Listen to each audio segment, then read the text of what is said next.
Lochani bakwethu siyathokoza ukuthi sibuyile godu singaphakathi ehlelweni ngakwethu.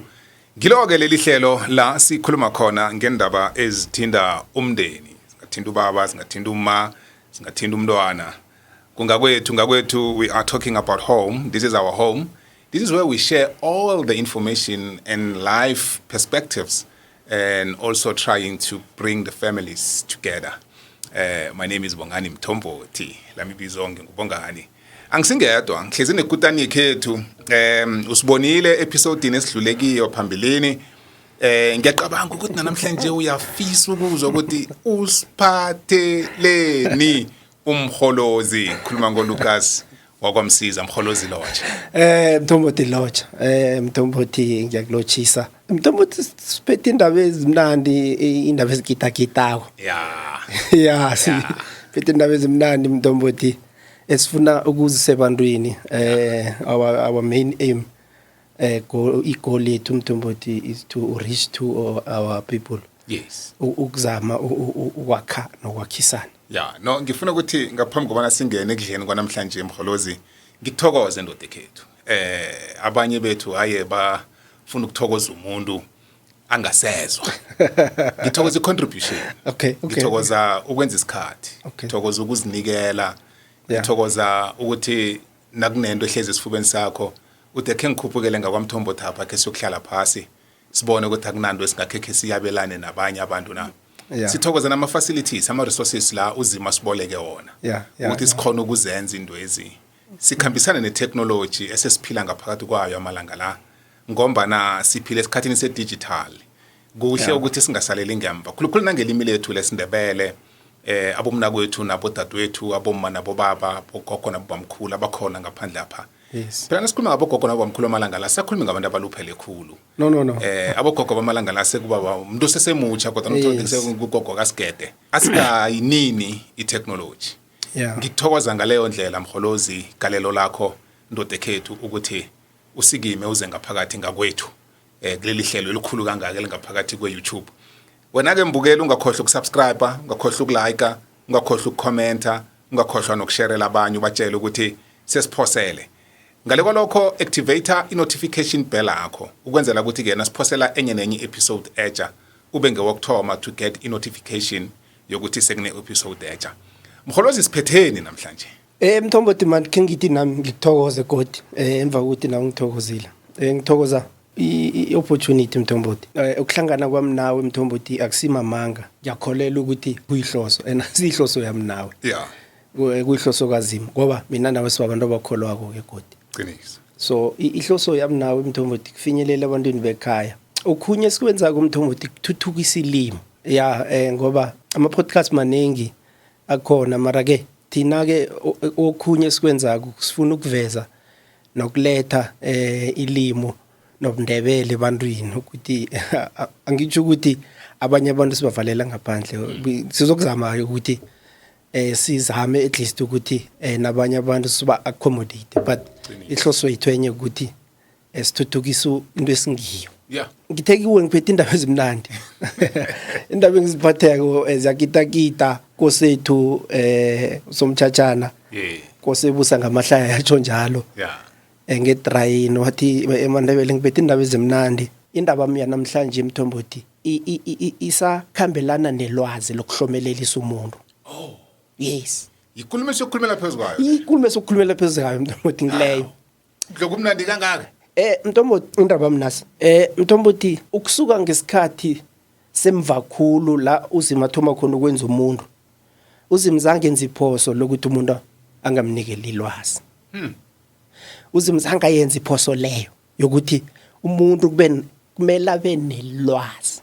Ingakho ke Mthombothi namhlanje la ungenza ihubhululo lakho Mthombothi lokuthi ngibapha abantu ebazithola basemhlaqweni khulu ngabanganalwazi abantu ebabizwa ngokuthi they are not smart abanye bathi they are not knowledgeable. Abantu bebathi no hayi umunye akathi ne hayi stupid. Angifuni ukutsho njalo but they normally say that. Bonke labo babantu abanganalo ilwazi. And again we accepted that Mthombothi for isikhathi eside khulu. Now ke abantu abanelwazi Mthombothi or abantu abenze bafuna ukuba nelwazi basinikele ilwazi mara zange basinikele lona lonke. Ngiyakuzwa. Ene abantu bekhaya ke zange bafuna ukuthi balifuni ilwazi. Yeah. Ene abantu abalifuna ukubalithola Mthombothi basifihlela lona. Zange basinikele the full knowledge. Basinikele ilwazi ingakho ne-education yethu at some point. Yeah. Es abantu abanzima we were given education engasizosi empowerisha get knowledge enough. It's ingoba abantu ababe nelwazi bakhambe basinikela lona basikhathela lona basinikela ingakho uTutu namhlanje Mthombothi umuntu wesithi usendlaleni khulu akacatsheki umuntu ongana knowledge. Andeke into ngifuna ukutshela yona ukuthi those who afford ukunikela abantwana babe knowledge they spend imali eningikhulu. Knowledge yadura Mthombothi. Ukuthola ilwazi kudura kakhulu. Yeah.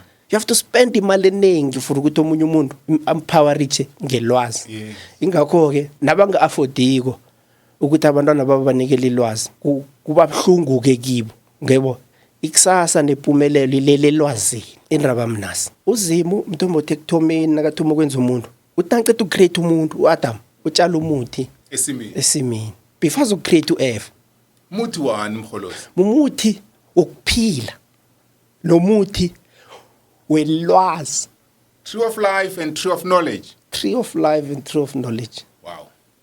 The knowledge of understanding.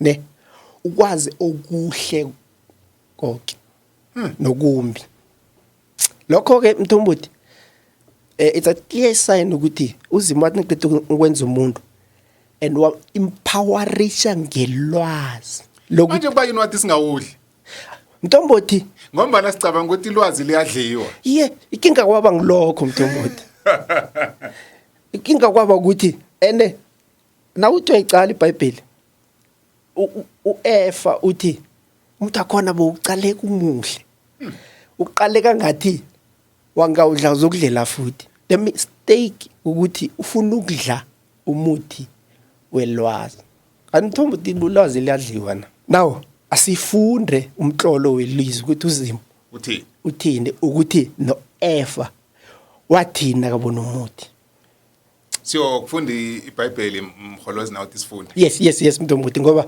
ihlelo lami namhlanje leselwazini elikazimo. Alright. Asiye kuGenesis 3:6. Siyokuya kuGenesis 3:6 mlaleli. Ngijayele ukuthi mlaleli timbukeli. Yes.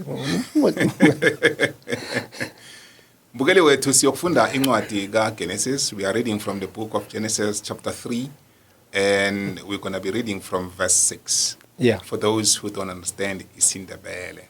Incwadi kaGenesis indima ngesithathu indinyana ngesithandathu. Yes. Funde kangana sindlela. Umfazi waqala umuthi wabona inthelo ezihle eziyengako. Yes. Phezukwalokho beziganukeja ngombana ziyahlakaniphisa. Okay. Now ke Hey. Now ngifuna uyibambe kancane. Now uthi iBhayibheli ithi uEfa wathi ziyaganukeja ene ziyahlakaniphisa. Now thalela ziyahlakaniphisa lathi khona ziyahlakaniphisa. Now uEfa wabona ngathi ukudla emthini kuzomlethela ukuhlakanipha. That is the biggest mistake.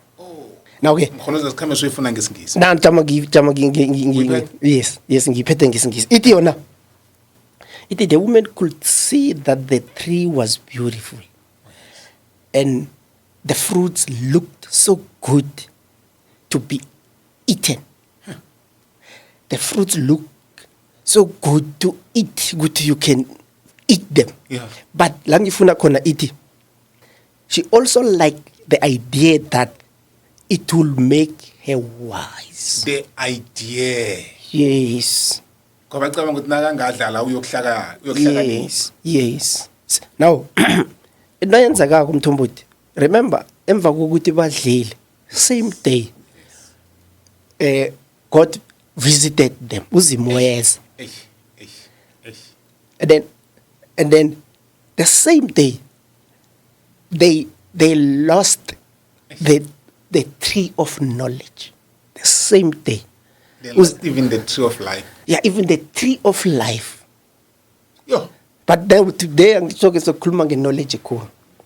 Now they are leaving the library of life. Esimini. Oh, Holozi man. That was supposed to help them. Yes, with knowledge. With knowledge. Yes. And they were taken away from that garden. They were completely... They left the tree behind. They left the tree behind. Oh.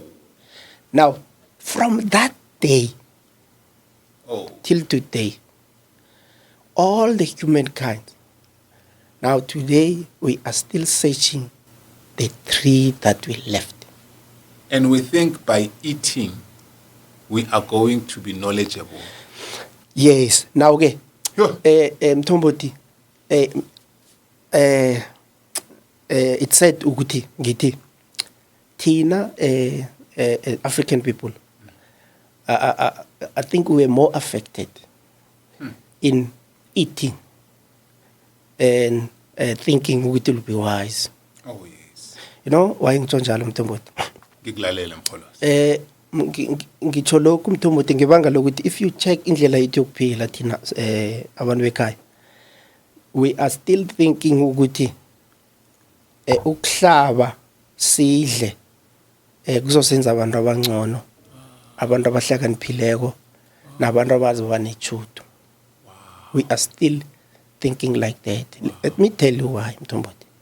Namhlanje asinazo indlela to empower our people, preparing them ukungena emtchadweni. Asinazo indlela enjalo.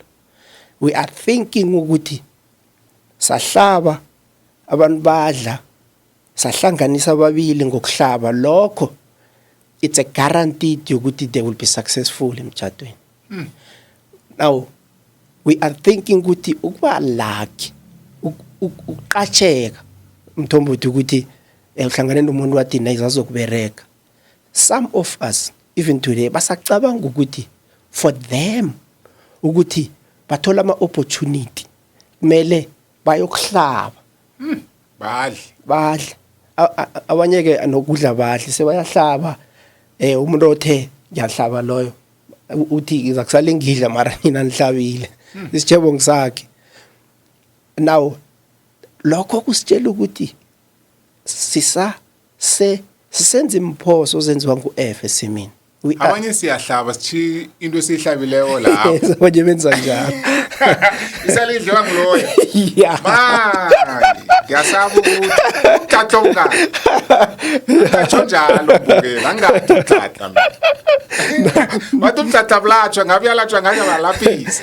Now lokho Mtomboti zindaba ezibhlungu lezo ukuthi even amasonto Mtomboti ayisibona bekhaya phela, even churches Mtomboti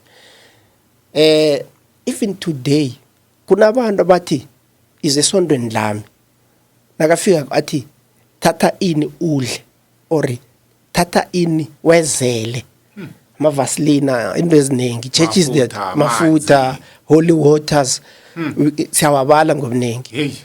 Now abantu they are still doing bakasakhamba endleleni yokungafuni knowledge, bafuna ukudla. We lost in knowledge complete Mtomboti. That is why namhlanje ikulumami ithi asibuyeleni emthini ukwazi ukudla okumbi Mtomboti. Ngiyakuzwa. Enemy Mtomboti yenza sure ukuthi people ababi knowledge. Yeah. That is why kulula kakhulu Mtomboti abantweni abangana knowledge ukwenza ama mistake. Yabona namhlanje kunabantu abazokuthi mina I once have an opportunity yokuphatha few millions. Yes. I wish I knew. Kunabantu abatsho njalo. Yeah, ngathana ilwazi eselenginalo namhlanje ngalithola ngisesenama millions. Yes.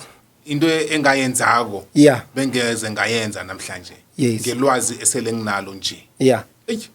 Now ingakho Mtomboti ubabethu ikosam nawe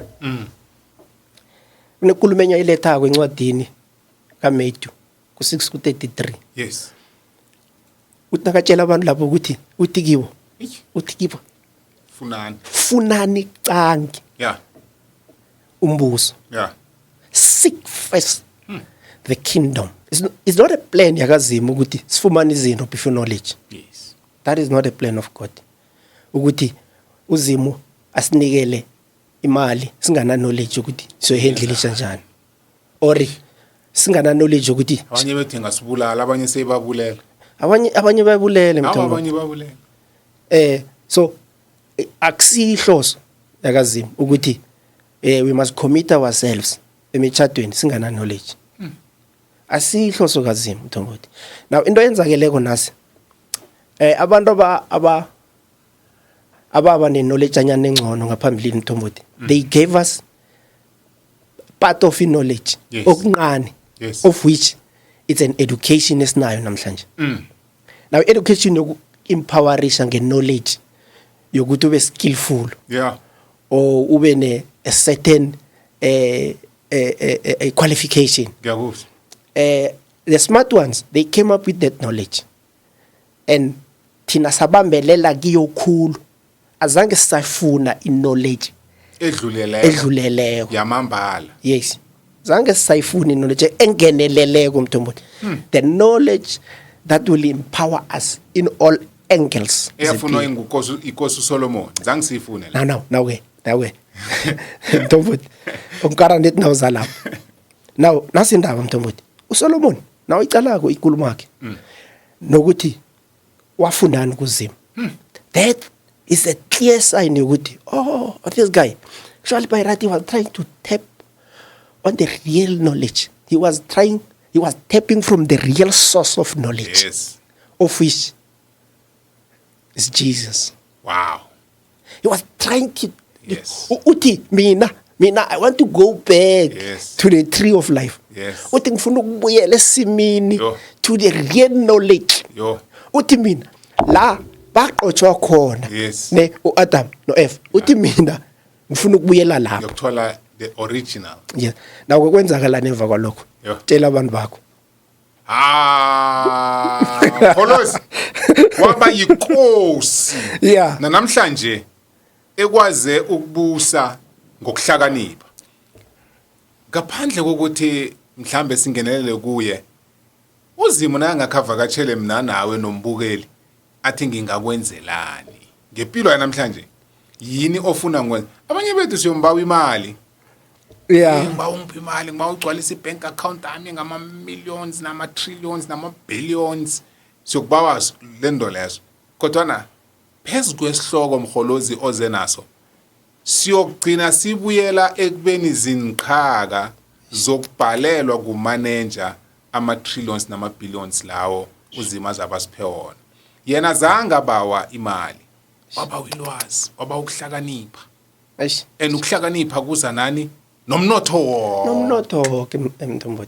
Now mthombo just to add lokho kuthoko yabona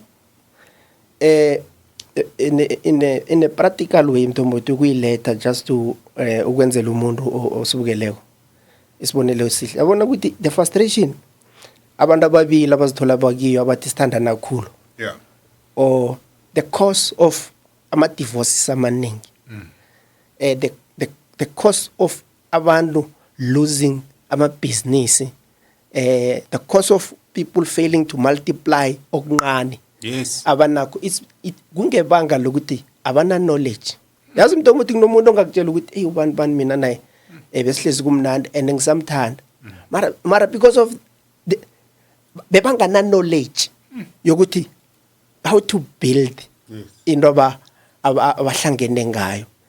It's a lack of knowledge. And the sad part mntomo asinazo indlela. I-system is failing us ukuthi ukusiza abantu ukuthi babe knowledgeable before bangaba involve endweni. That's why we lost it. And thina abantu bekhaya mthomo asphani ngelwazi, siyaninana ngelwazi. ya siyadimana Thina siyadimana ngelazi. You know, mntombothi khona siyafihlelana safihlelana ukhona ukuthola umuntu bathi umuntu lo ungcono impilo yakhe ingcono uphumelele engcono emphakathini. yeah Umthola athengela abantu amatshwala adurako abantu basele. Kholazi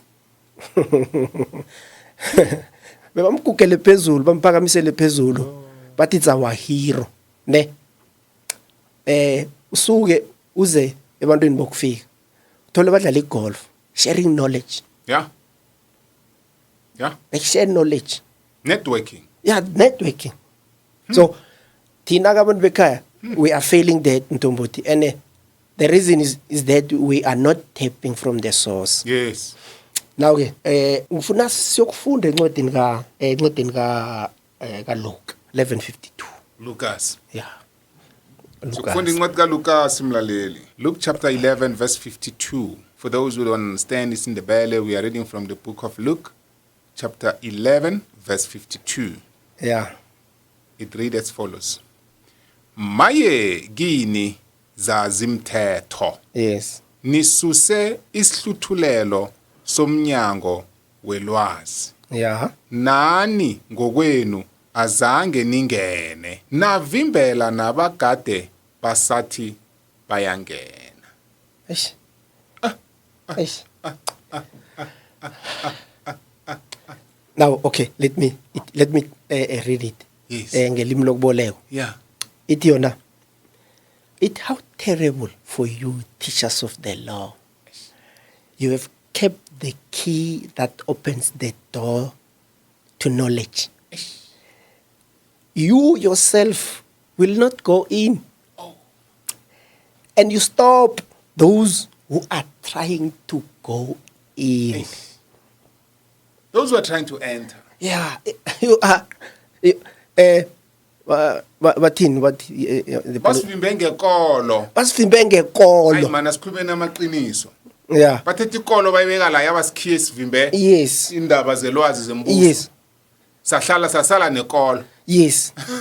Thina that is why it's said ke Mthombothi ukukutsho lokho. it's so sad Mara ke kumele sikhulume Mthombothi. Thina Mthombothi mina ngithi if mina nawe we are called Mthombothi ukuveza the true knowledge yes yakazima then kumele sikwenze lokho.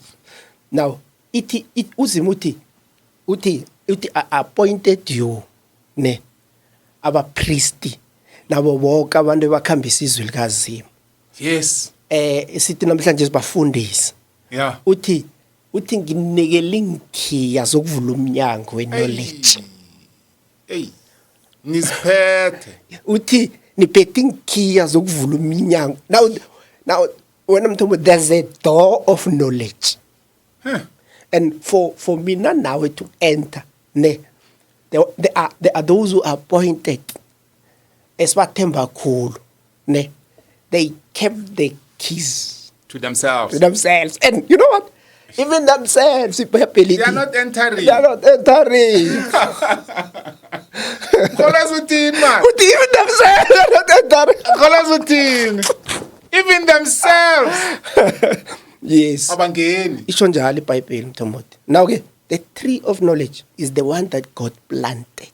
oh yes The tree of knowledge, that is the door oh yes that all of us Mthombothi ngitshela ukuthi yeah you know in knowledge was given for free. eish smahla Yabona seyidura kangaka namhlanje but ilwazi uzima linike lo muntu simahla. Mina to me Mthombothi you know kulaba bangakholwa kwezwini likazima this is the revelation uzima asinikela yona ukuthi if you don't have knowledge, so if you are not knowledgeable Mthombothi ne you'll be counted njengomunye wabantu abanganaphumelelo. yes If you are not knowledgeable, you ungaya noma kuphi Mthombothi.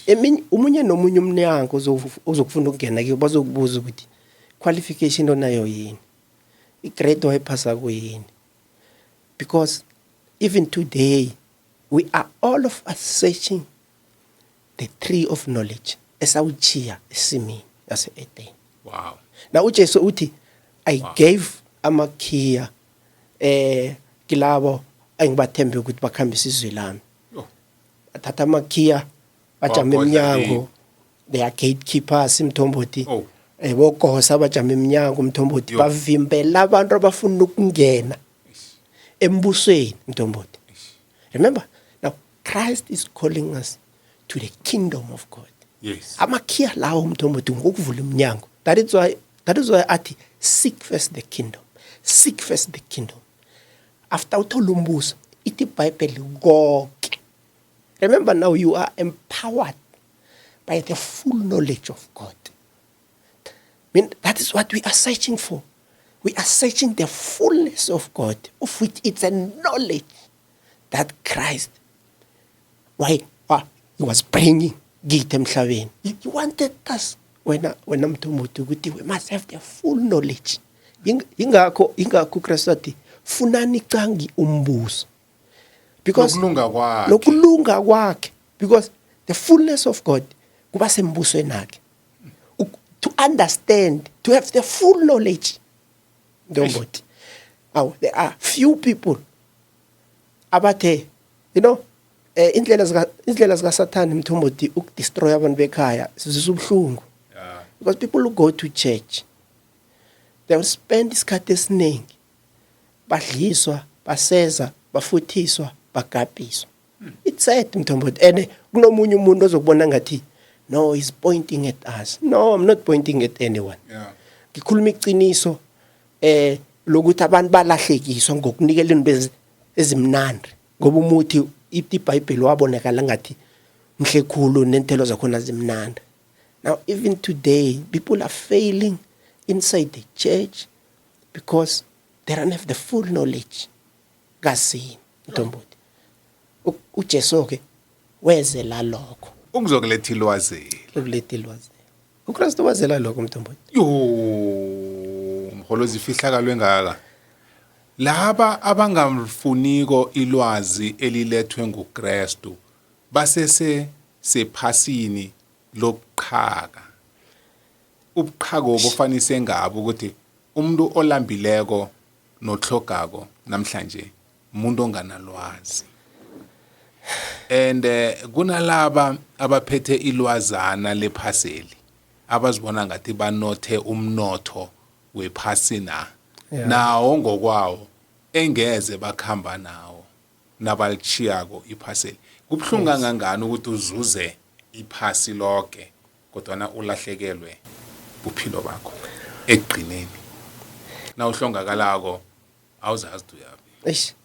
Ngikarwa inkulumo enye eyenziwa nguKristu nakaletha umfanekiso wangale kwethuna. Othi kwakunendoda enye ayinothe idla kusala. Hlanu kwayo kunendoda enye eqhake idobha phasi inthuthuru eziwa etafuleni yendoda enothile kule.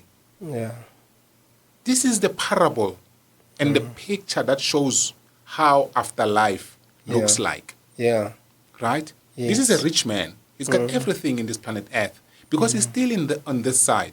And then there's this poor guy who is just picking up crumbles from the table that are just falling down. Right?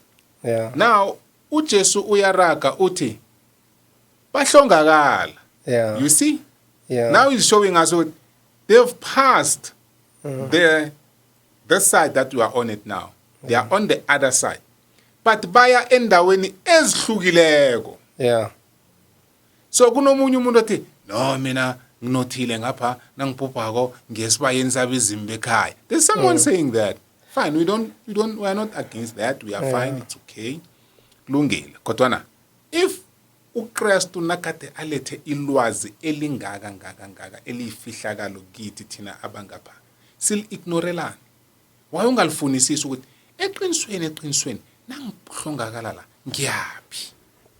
Indoda leya sele ingale kwethuna ibona lo yebekade xhaga sekasemnothweni. Wasafuthi wanaphakade ongapheliko. Yena umnothwana wakhe wesikhatshana nepilo ekade nayo ngale seka sekutsheni ngapha enhlungwini ebezizwa nguloya ngale ebona ukuthi knowledge ibudisi kangangani Mthombothi umuntu ignorant uzokuthi umholozi nomthombothi they are trying to recruit us ukuthi sibe balandeli baka Jesu Christ. We are not doing that. We are exposing the knowledge uKristu ebekayilethile ukuthi izikhethele nawe. Mthombothi ke ngithi the only man that I can trust. Mina ke Mthombothi ke ngitshela iqiniso ukuthi I'm not just a person othi mina will follow something without doing a proper research. Yes. Angisinjalo mina Mthombothi. Ingakho Mthombothi ezinye zezinto engizibona ukuthi lezi nangenza research ngiyazifundela ke mina umhlolelizwa ngisho nangibona ukuthi lezi abangitshela zona lezi hayi man ungathi yazikhambelana nelizwe likaZimu umuntu luzithathaphi so knowledge it was lost ebantwini for isikhathi eside kengicoceleke nasendaba Mthombothi you know ama-parables uZimu bekawenza sometimes ukuthi nawafundako bobone ngathi umuntu abacabanga ukuthi no mina ukhuluma ngempilo ezako kuphela ngifuna ukulethela nje isithombe Mthombothi sokuthi abantu esikhule emakhabo banama business ebekubonakala ngathi ngabaphumeleleyo because of there was no knowledge bayithatha bayidlulisela isizukulwane esilandelayo most of the businesses abantu bekhaya namhlanje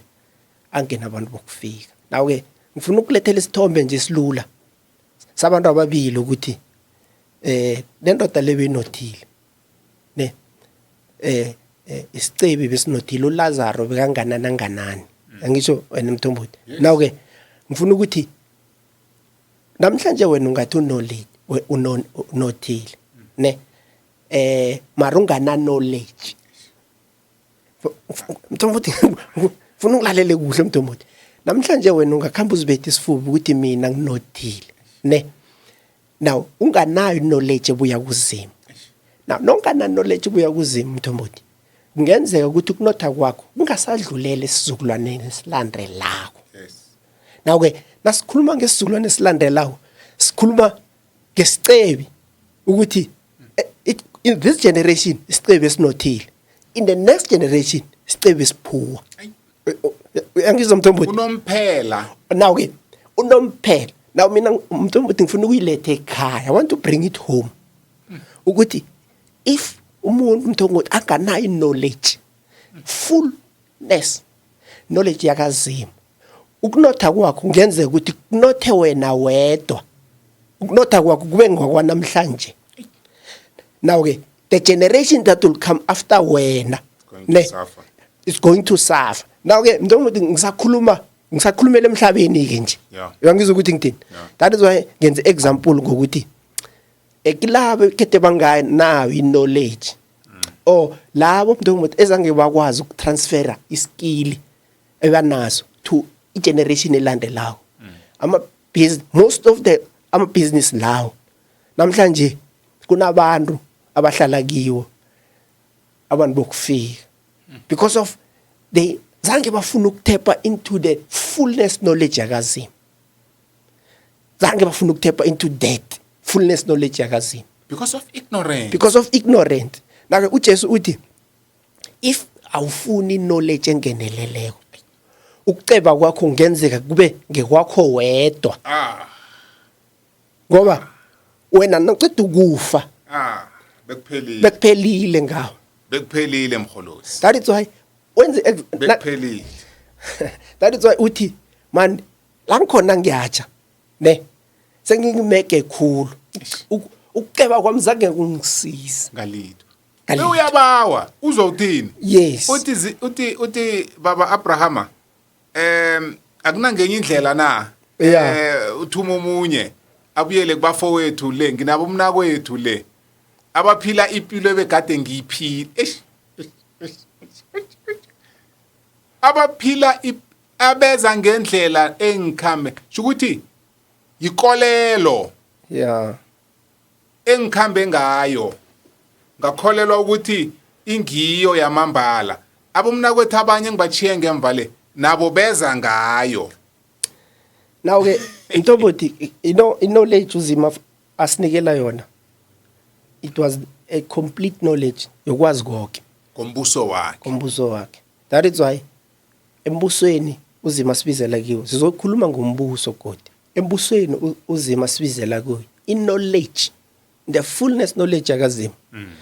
Mthombothi is empowericha mahlanguthi wonke wempilo, the fullness knowledge kazima. Uzima Mthombothi embusweni nakhe uzima akafuna ukuthi ukukhombana ngemini ukuhloga ilwazi.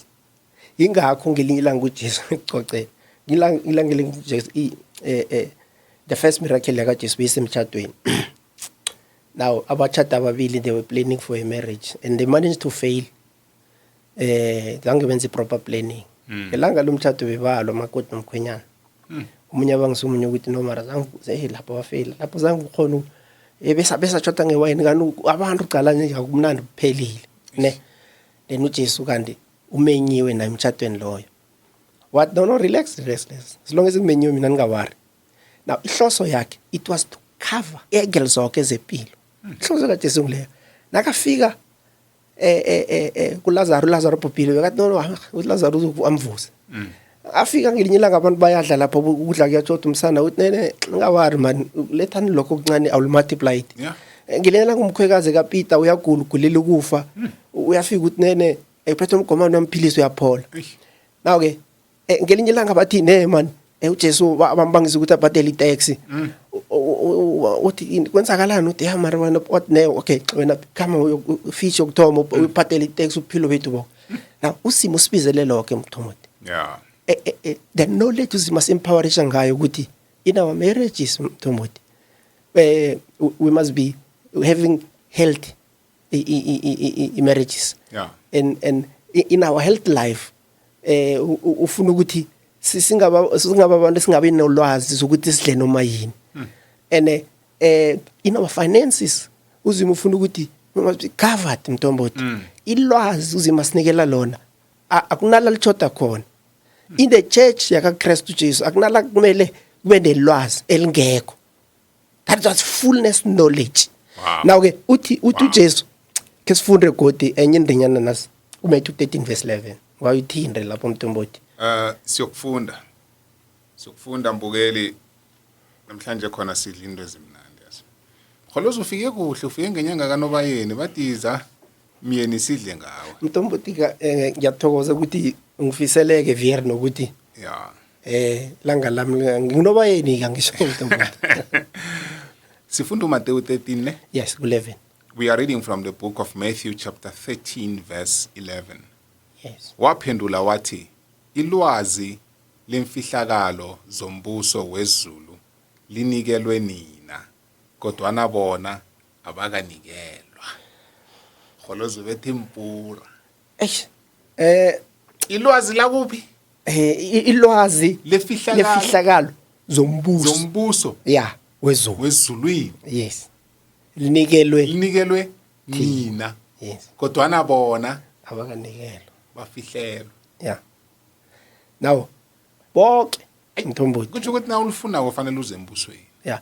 And ke ngifuna ukuthi Mthombothi ukuthi bonke labo that are rejecting Christ. Oh. Bonke labo abathi umuntu endothi nasemfuni. Angifuni ukuzwakala ngathi ngihlaba abantu ngamagama. Bonke labo Mthombothi abane knowledge anyane encane, those who are not knowledgeable abakholelwa kakhulu in the knowledge esanikelwa yona abantu bokufika bahlakaniphe ngahlanye. Lonke labo umuthi I take pride and I'm sorry and so pointing at in knowledge anikelwe yona ngomunye umuntu. Remember our knowledge esinayo namhlanje to be a qualified someone unikelwe umuntu and that is not the fullness knowledge yakazima. Babethi stamp bakupha nephepha ukuthi uphasile ilwazi lomuntu lo. Yes. Theory yomuntu lo. Yeah, theory yomuntu lo. Remember that knowledge it came from a research ya someone else. And then the knowledge yakhona is to empower us ukuthi sikwazi ukucacheka. It's not that is why it's said to find someone ongathi ufunde khulu mara enza izinto eziphambene nokulunga or asabe nobutlatlanyana bokuthi uyachaya bivinyanga iphele uzibuza ukuthi njani because of zange sithole the fullness knowledge yakaZimu mara ke uJesu uthi the knowledge about the secret of the kingdom of God, kingdom of heaven, has been given to you. Utshela labo kete bana edosi. Mara, nakaqeda la uthi, but not to them. That is why namhlanje people are rejecting knowledge. They are rejecting Christ. They are rejecting knowledge. uKristo ubekaleta knowledge yonke yakaZimu. Adam no Eve ebayichiya esimini. That is why ihloso yombuso wakhe ukuthi abantu they must have knowledge yonke. Kungabi nokuthi bathi mthombothi likholwa I'm following Christ. Mara ufumana ukuthi nakunekinga you are failing ukuthola indlela zokuthi uZimu akunikele ukuhlakanipha kokulungisa inkinga onazo. That bekungasihloso kaZimu that. But namhlanje we are founding hlangana nathi mthombothi. Sekunabanye bekusirare ukuthi kuzanjani alikholo. Now ke you know why mthombothi kwenzeka njalo. Remember ukuthi uJesu ngelinye ilanga wakhe walinga nakathoma iministry. Yes. You know uZimu he put himself in the test. Kwa Kristu Jesu. And ama-answer akhona wonke ebeka unikela uSathane. Remember uSathane bekafunali. Yes. Uyakhumbula? Yes. uSathane wathi hayi man indodana kaZimu idla. Uthi uSathane ku-Adam no Eve nanifuna ukuhlakanipha or nifane noZimu idlani. Ayi. Ukufeyila kwethu okukhulu kusekudleni ne? Ya. Thina mara ke ngithi ele khulukhulu thina abantu bekhaya. Ana ngisho ukuthi abanye bangcono. Yeah. Mara ngisho ke ngithi thina we trusted ukudla khulu. Ukuthi nasidlileko sahlaba then soba nempumelelo. And ngeze safeyila entweni esenzako and sa replace knowledge ngokudla. Njengo Adam no Eve. Now ama-test ama-tricks Sathane aberegisa kuJesu same one. Yes, ngoba umthole abuya ku 40 days 40 night fasting. Thola lambile. Amthola lambile. Thola lambile, umthola nganalitho, umthole la athi ngekale ukudla. And uyokufuna ukuprova ukuthi vele uyindodana kaZimu. So ke singena ebuchapheni empilweni ngokuhabela ukudla. Sizicabanga ukuthi sinelwazi. Omunye nje ulahlekelwe umsebenzi ngoba wathi thingidlenyana. Thingidlenyana mana abangiboni. Kanti ikhamera iqalile. Yeah. Omunye wathi hayi thingidlenyana abangiboni. Yeah. Kanti uzokubanjwa ngemzini enye indoda. Yeah. Umtshado waphuka. Yeah. Umaloda abangiboni. Ngicabula. Ngizebe kancane. Yeah. Kanti bamqalile. Yeah. Ngirikelwa mendo. Yeah. So ukudla ukuhabela ukudla indlala ithumbu liyasilimaza.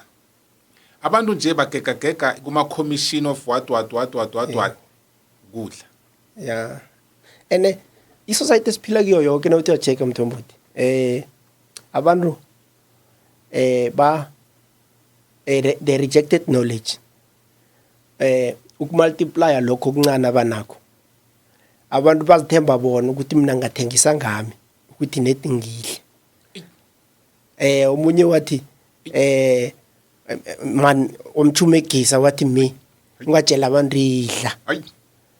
Ingakho uthi namhlanje sekunama commission aveza ukuthi ubani wathini wadla umunye waguga ibheke yakuphi. Hayi.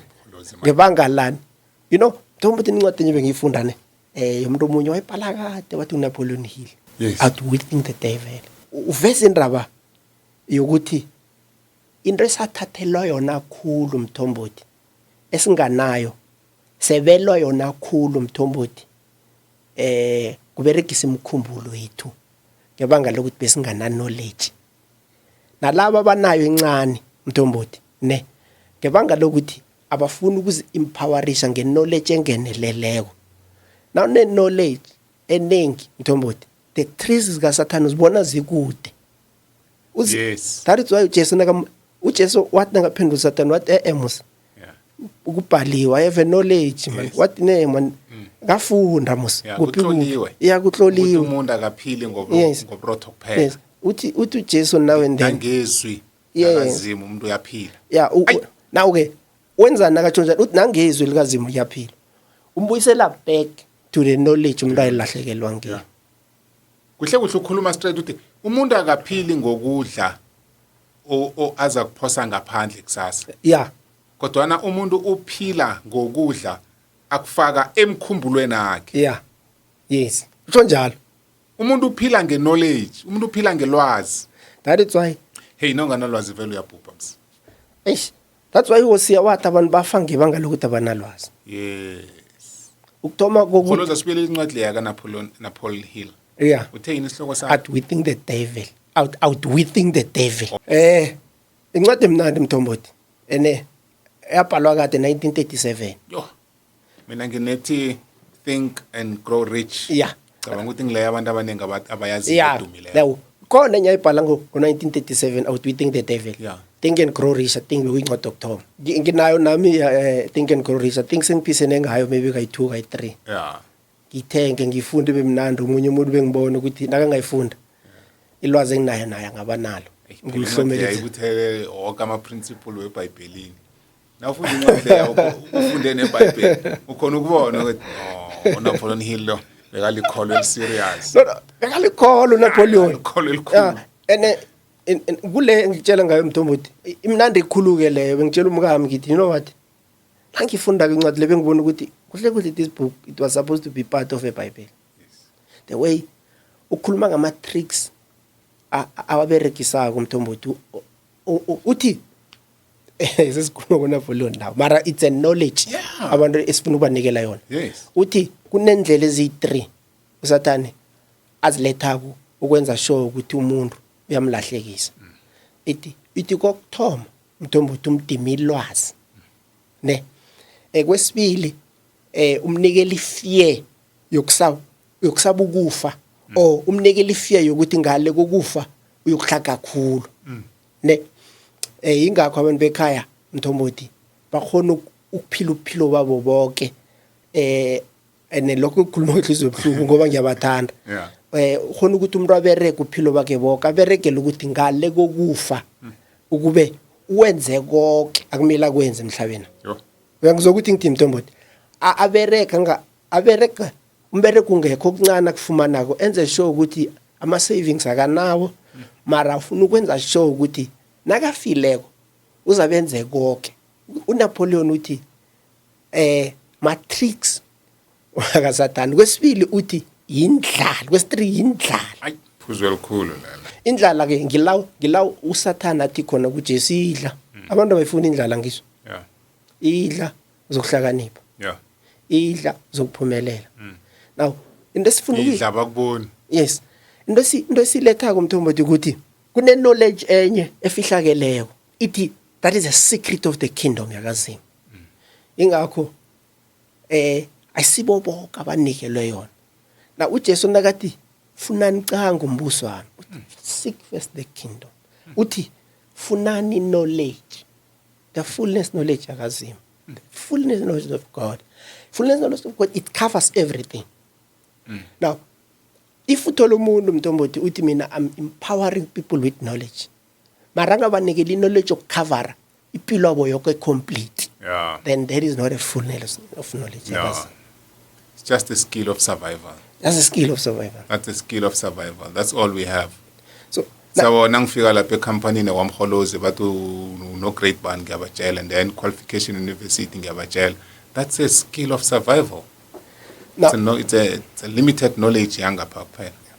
now uzimeka ngafuni njalo mntu uzimeka ngafuni ukuthi khamba uyokubereke kuhle ungubaba ungaphithi umfazi nabantwana ekhaya kuhle Kuhle, yeah. uzimeka ngafuni njalo ukuthi ngapha you look like you are this kind of a person mara ngapha kunabantu abathi ubaba lo ngubaba onjani. Yeah. In knowledge yakazimo in knowledge sifunako nozimbeka ithembiso unikela abantu it was not limited. Yes. Ukuthi uba empowerisha knowledge anyana enqane but on the other side they suffer uzimeka ngafuni njalo. Asibuyele ephuzwini lesibonelo sendwendathu sathana sahlela ngazo. Ngifuna sithathe iphuzu lendlala.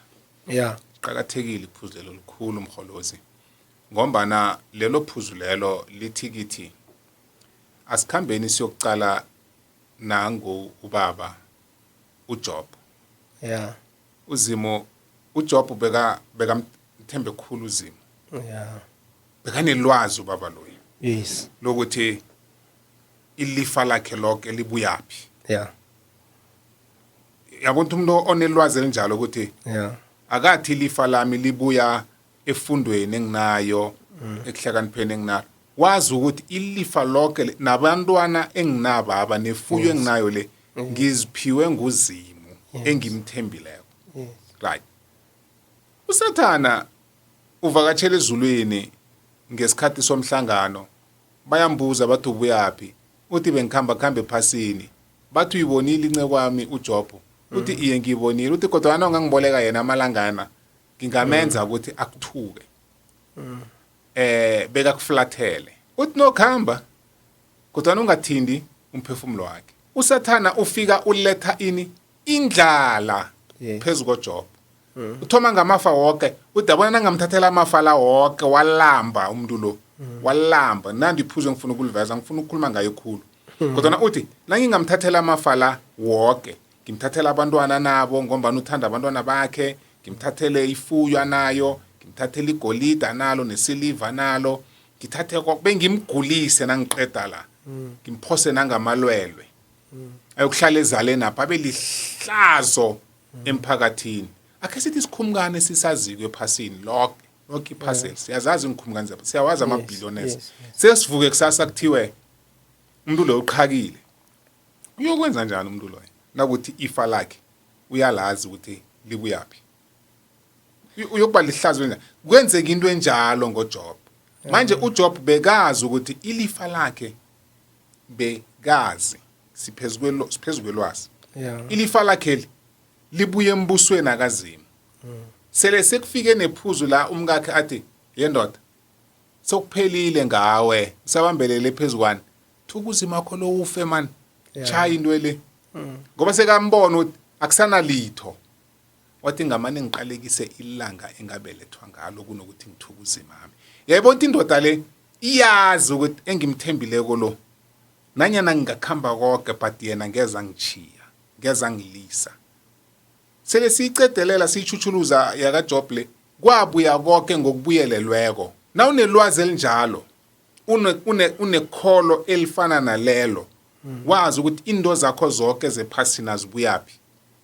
Hayi nanyana indlala ingafika bengiphuzu kwephuzu lendlala nanyana indlala nanyana kuthiwa kusasa awusasebenzi ukhamba hlanu kwenyathelo inkolo yokuhamba ngazo zithethwe umzobo ohlala kiwo uphumile nanyana ngathiwani nawazi ukuthi indwezo ukuba nazo kwakho waziphiwa nguzimo uzimo uzozibuyisa ngokubuyelelweko. Mina ke nangikuphendulako Mthombothi ngizokuphendula amagama akhulunywa kuJesu kuMatthew 6:33 uthi uJesu yong nifuna into zephasi. Yeah. Uthi eneke ke nginitshela ukuthi nabantu abangakholwa into zephasi bayazifuna. Uthi nokenje nanje nifuna zona. Awufuyisi sokenje siyazifuna Mthombothi. Dodwa namhlanje kusesenjalo amagama akhulunywa 2000 years ago namhlanje asajamile. Wonke umuntu ufuna into zephasi.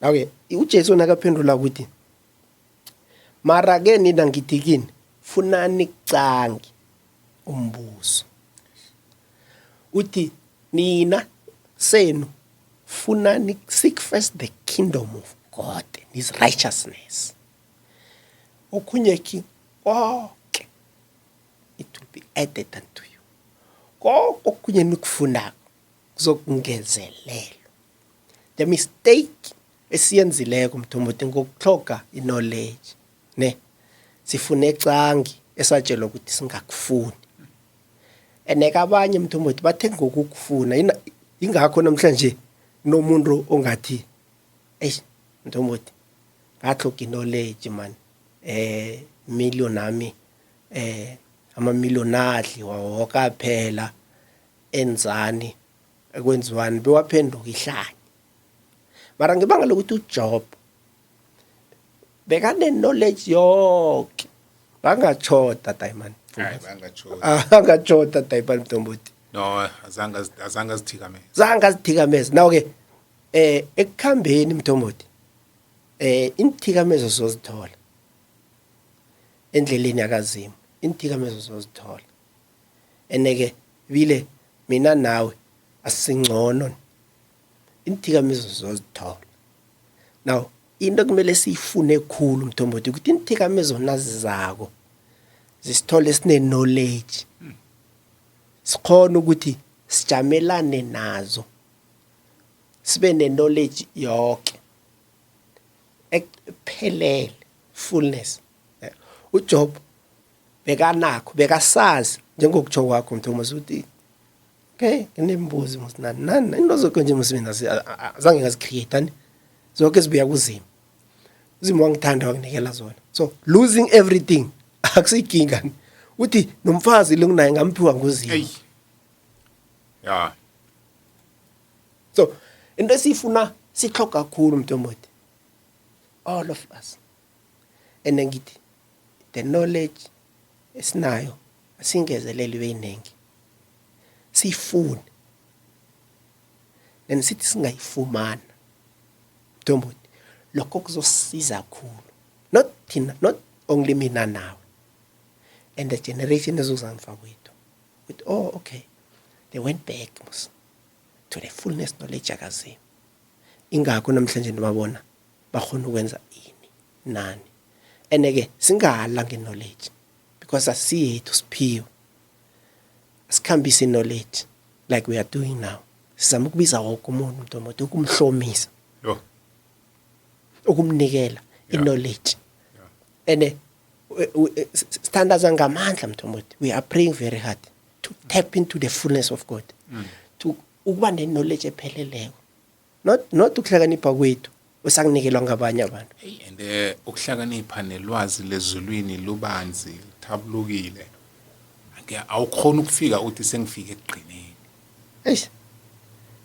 awukhona ngoba ilanga nelanga umoya oqwengileko ukuvezela ukutsha ebekade ungakwazi umoya oqwengileko ilanga nelanga ukufundisa okutsha ebekade ungakalindeli ukuthi ungakufunda umoya oqwengileko ilanga nelanga uyakuthatha ukubeka endaweni enye ube wedwa ukufune uwedwa lapho ukuthi ngifuna ukuba ne-meeting nawe mina mkholozi ngikutshela ngento engibuya kiya ngikhuluma istory mina umzima ngithatha ngibeka esibhedlela kungicocela mntombi lale ngiqale phezulu babofaka insimbi laba ibophila ihloko wami le idosekile so ubhalwa kujika ngapha ubhalwa kujika ngapha entambama ingulane nazileleko zikhona singene emithinini uzima ngivezela ukuthi cala muswena wena ikhambo lakho nandi uphumelane ekhambeni leli uyibalekelelani into le ngoba impilo yakho nasi le akusipilo yakho phuma la so uzima ukhona ukuthatha kuphose ejele ukuthi nedaba enomhlangano angithi na ungaphandla uyaphithizela ubusy awubi nesikhathi sakhe uignorant nakuvela umkholozi uLucas akhuluma lapha athi uzama ukuchumayeza namkho ukufundisa uthi Thomile uzima athi ngifuna wena ngoba isiphiwo engisitshale ngaphakathi kwakho kufanele ungalichiyi iphaseli ungakadlulisela abantu bami uzima uzokuthatha kubeke endaweni ekhethekileko nibe nomhlangano nobabili uyothi nophuma lapho ubuye ebantwini uzobatshela abantu amaqiniso ukuthi bakwethu jamani into besi ignore leya ngiyo kuhle kuhle efunekako empilweni. Into esibalekelako leya ngiyo esihloga kwempilweni. Uzimo usebenza njalo.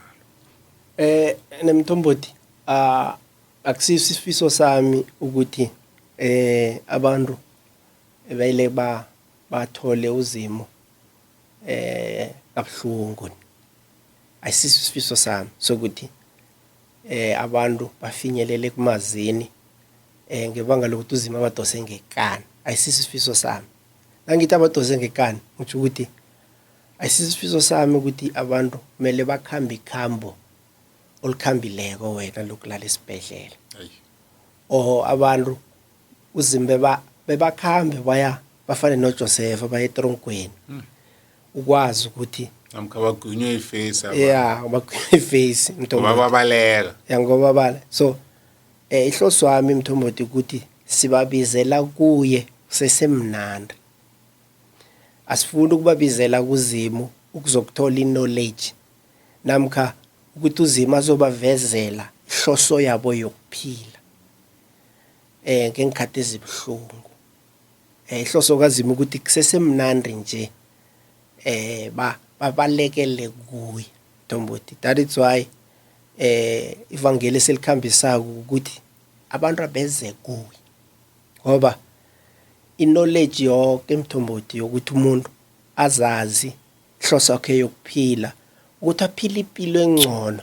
That is why ikulumo esoyilandela esoyilethe ebantwini ngelinye ilanga ukuthi embusweni uzima sibizela wona kunjani.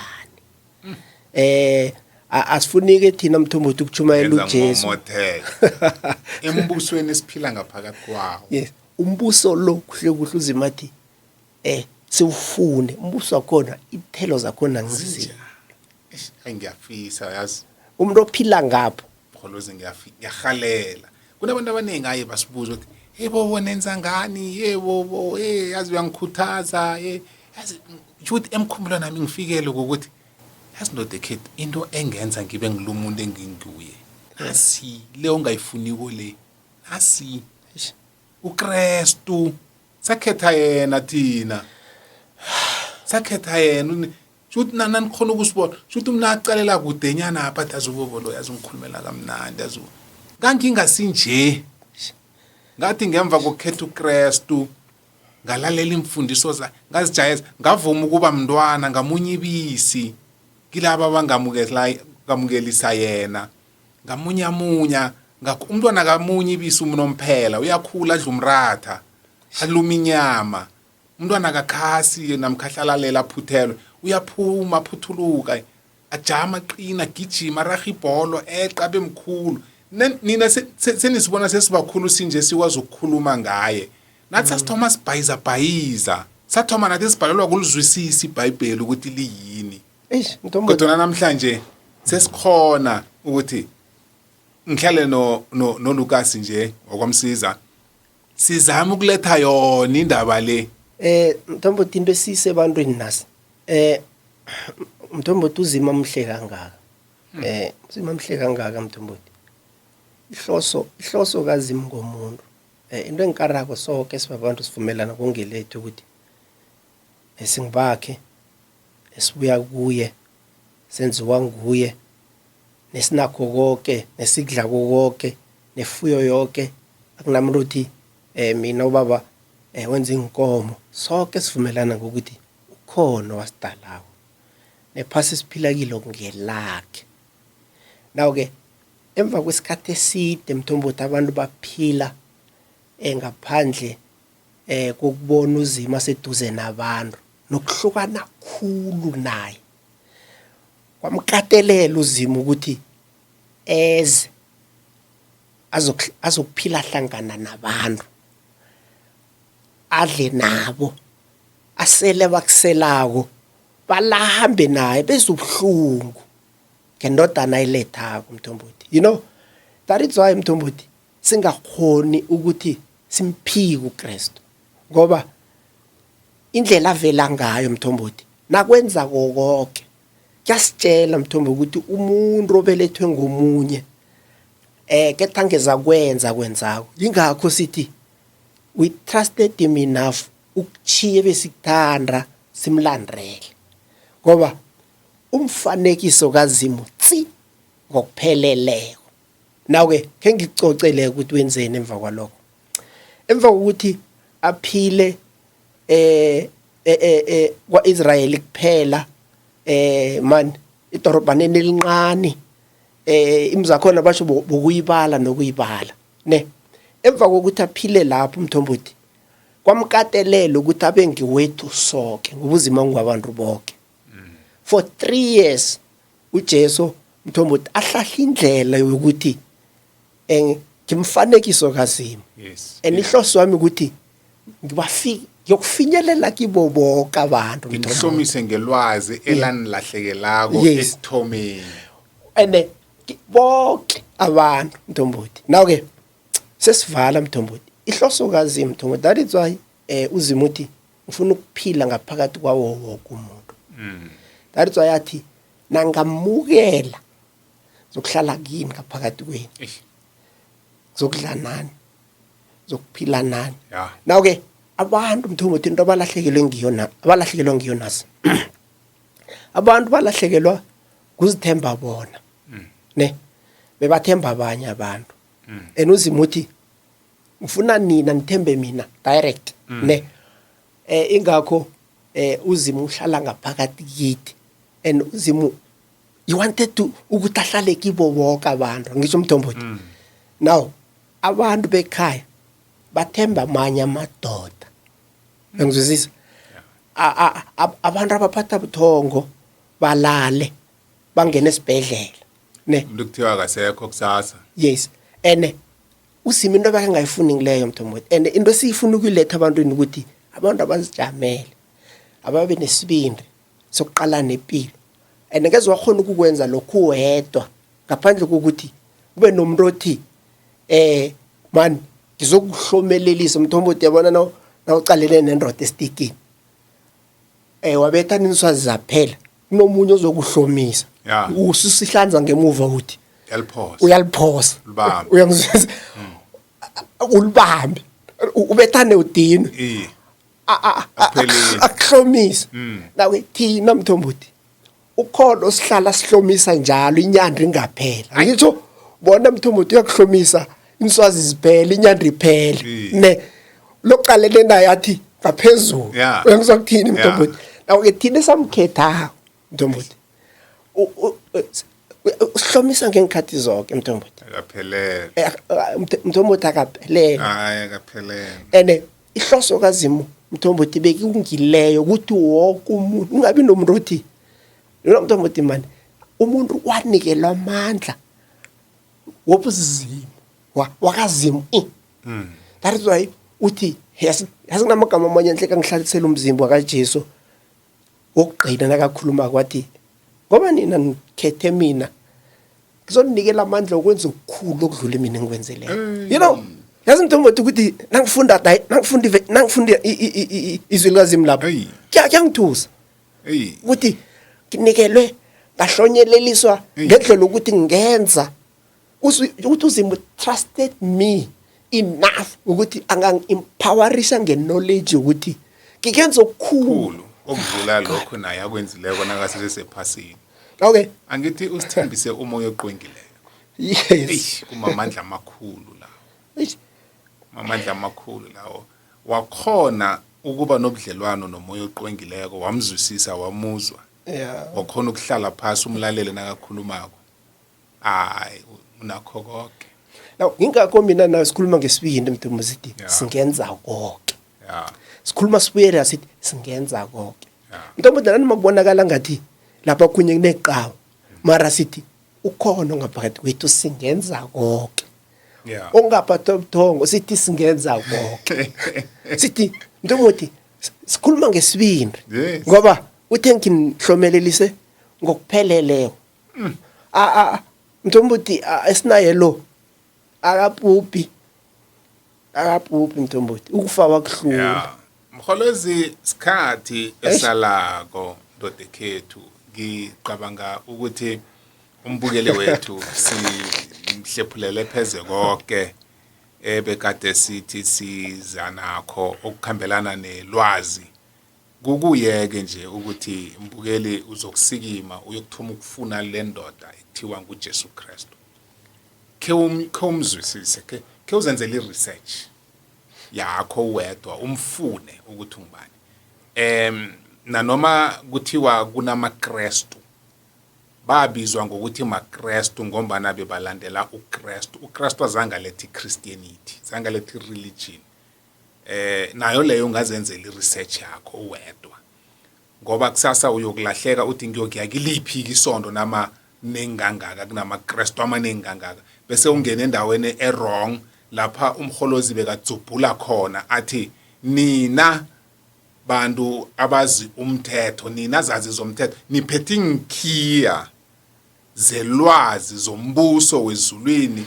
nazigodla kini nizigodlela abantu ukuthi bangangeni nani ngokwena ningangeni uyokuthola laba bangakangeni abangawazi umbuso walikosi esikhuluma ngayo zenzele yakho research kodwa ke nawufuna mhlambe ukuthi nathi sibe ingcenye yemibuzo yakho thumela ama comments wakho ngaphasi kwali podcast and then ke sizawathatha sibuye kuwe namkha sakuphendula sikwazela ukuthi ke ingapheleli la kithi inkulumo le kodwa ke sihlomisaneni bakwethu sihlomisaneni yazi kubhlunga kangangani ukuphila impilo enganalwazi kunesitsho esithi ukungazi kuyafana nokungaboni na ungaziko ufana nomuntu okhamba ikhambo lepilo angalaziko ukuthi limsaphi ufana nomuntu ophethe inkhi ezinengi zamafa zensefo zeminyango yempumelelo kodwa angazi ukuthi isikhiya esivula umnyango lo ngisiphi wathoma wahlala phansi wazikhetha kuhle inkhiya ukuthi lesi sivula umnyango lo lesi sivula umnyango lo lesi sivula umnyango lo lesi sivula umnyango lo naw sowuthoma uchinga empumelelo nakho kuba lula ukuthatha isikhiya esifaneleko uvula umnyango ungene ukholozi mina bengichuchuluza ngaleyo ndlela ngaphakathi ehlelweni ngakwethu angikuvumele nawe uyichuchuluze bakulandelaphi mhlambe kodwa abafuna ukuthindana nani enkundleni zokuthindana inkundleni zokuthindana nginguLucas wakwamsiza ku Facebook inombolo zami uzobanikela laba bafuna ukungifonela ukuthi ndoda nathi sifuna ukuba ingcenye yomlalazi abafuna usilandela ku Twitter nakhona nginguLucas ngumadzela bazasithola khonapho kanti ke into esikhanuka kakhulu ukuthi basifone Ntomboti ukuze sikwazi ukuthi silethe umehluko emphakathini siphila Mntomboti ekuyivaleni apha Mntomboti na ukhuluma ngendaba ilwazi kunesinye ukuthi sitsho sithi ilwazi lincane liyingozi little knowledge is dangerous that is why ilwazi elingeneleleko Mntomboti elizosikhulula elizosenza abantu abangcono elizosephumelelweni lelwazi esithi lalahleka uzimo walitshala abantu balichiya baphumela ngaphandle kwelwazi uSolomon wathi mina ngiyalifuna ilwazi uzimo wamnikela uKristu waletha ilwazi lakhona so sithi abantu abafune ilwazi lipheleleko sikwazi ukuphila impilo uzima sibizela yona ngiyabuza Mntomboti ngitsho ngithi kuMusa ukuthi mina nawe silweni ukuthi senza abantu bekhaya abantu abangcono ukwenza anyana kubugisi kangaka mkholozi kuliqiniso Mntomboti ukuthi kuliqiniso Mntomboti ukuthi emva kokuthi silwa kangaka ukuthi asilethe nomehluko empilweni zabantu bekhaya mara abantu bekhaya babona ngathi into ekade bayenza izolo or the knowledge yabantu bayizolo kingiyo yodwa ingakho abantu bekhaya Mntomboti nawulethe into etsha bayiraha emva kwesikhathi umunye uzayibona ukuthi mara into ekhuluma kole ngathi ngiyo man asilethe indlela ezitsha zokuthuthukisa abantu abethu mina nawe ngithi singaphela amandla Mntomboti ukuthi senze abantu bekhaya babe abantu abangcono kanti nasenza njalo nathi sizenza ukuthi sibe abantu abangcono Kholozi ngithokozile bona sibe ngaphathi kwehlelo ngakwethu mbukeli nawe siyathokoza ngakhohle ukusubscribe ngakhohla uactivate notification bell yakho ungakhohlwa ukukhomenta, ungakhohlwa ukulike, ungakhohlwa ukushare i-podcast le nabanye abachitelene nawo. Uzasilandela ke inkundleni zokuthindana, sikhona ke emakhasini wonke we-Facebook, zongithola ngobongani Mthombothi. Ngasabi nokungilandela ku-Khengiti-ke ku-X @BoboDaBeat, bese ke ngikhona nalapha ku-TikTok ngobongani Mthombothi @BoboDaBeat, nalapha kuzongithola. Sijikijela ngaleyo ndlela bakwethu, asibuyele emva, asifuni ukusala sibe nomlando omkhulu wokuthi nganikela ilwazi naligodla kini nangalabela abanye abantu nisebenze njani. Ilitshe elagegedwa babakhi ngilo elifunekako neliqhakathekileko namhlanje esakha ngalo. Uthi umuntu ohlakaniphileko ngilo owakha ikhaya lakhe phezukwedwala kunaloyo owakha ikhaya lakhe umzakhe indlu yakhe phezukwehlabathi. Lokha nakuvela ingikhukhula ingihurhula inguwuruwuru zoyihurhula zoyiphosa kude le, kodwana indlu yomuntu ehlezi phezukwedwala izokusoloka ijame njalo. Sijame phezukwaleli dwala elinguKristu, asinanhloni, asibuyele emva. Nanyana abanye bangacabanga ukuthi sesikhuluma ngomuntu olikhuwa, akusilikhuwa. Jesu akasilikhuwa. uJesu umoya, uzukurareka ukuthi hawu njani, kodwa ke lilwazi eliza kusiza ukuthi ube nelwazi elifana lelo. Leli besikhuluma ngayo namhlanje sinomkholozi. Mkholozi, ngithokozile man, akube impilo ehle likho konke kwenzako, uzima kubusise. Mthombothi, ngiyathokoza man, yazini ngithokoza kakhulu Mthombothi. Ngithi asiragele phambili njalo, nawe uzimo akwenze ngokulunga, umnono nakho phezulu kwakho. Sithokozile mkholozi, sithokozile nakuwembukeli silijamisa la namhlanje.